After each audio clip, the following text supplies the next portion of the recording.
Spices பட்டை, லவங்கம், ஏலக்காய், பிரிஞ்சி இலை, அன்னாசிப்பூ அதெல்லாம் உங்களுக்கு எவ்வளோ வேணும் போட்டுக்கோங்க. அதுக்கு நல்லா பொரிஞ்ச பிறகு வெங்காயம் போட்டு நல்லா வதக்கிடுங்க. நல்லா சவக்க வதக்கணும்.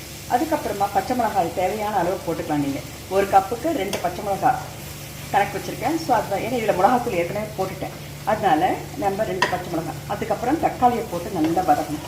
தக்காளி போட்டு கொஞ்சம் தேவையான உப்பு, கொஞ்சம் இதுக்கு வேண்டிய உப்பு போடணும். ஏற்கனவே காயில் உப்பு போட்டு ஊற வச்சுருக்கோம். ஸோ இது அரிசிக்கு வேண்டிய உப்பு போடுறோம். இது நல்லா எண்ணெய் விடுது பார்த்தீங்கன்னா, எண்ணெய் நல்லா பிரிஞ்சு வந்து பாருங்கள். தெரியுது அவங்களுக்கு நல்லா எண்ணெய் பிரிஞ்சு வந்துடுச்சு. அதுக்கப்புறமா இந்த ஊற வச்சுருக்க இந்த வெஜிடபிள்ஸை இதில் போடணும். நம்ம சிக்கன் மட்டன்லாம் பண்ணதில் கூட தயிரில் ஊற வைப்போம் இல்லைங்களா, அதே மாதிரி தான் நான் இதையும் ஊற வச்சுருக்கேன். ஸோ அது நல்லா ருசியாக இருக்கும். இது ஊற வைக்க சொல்ல உங்களுக்கு இல்லை ஒன்றுனா நம்ம வந்து இதெல்லாம் சீக்கிரம் வெந்துடும் காய். அதனால் நான் அரிசியும் அதிலே போட்டு நான் இது பண்ண போகிறேன், வேக வைக்க போகிறேன்.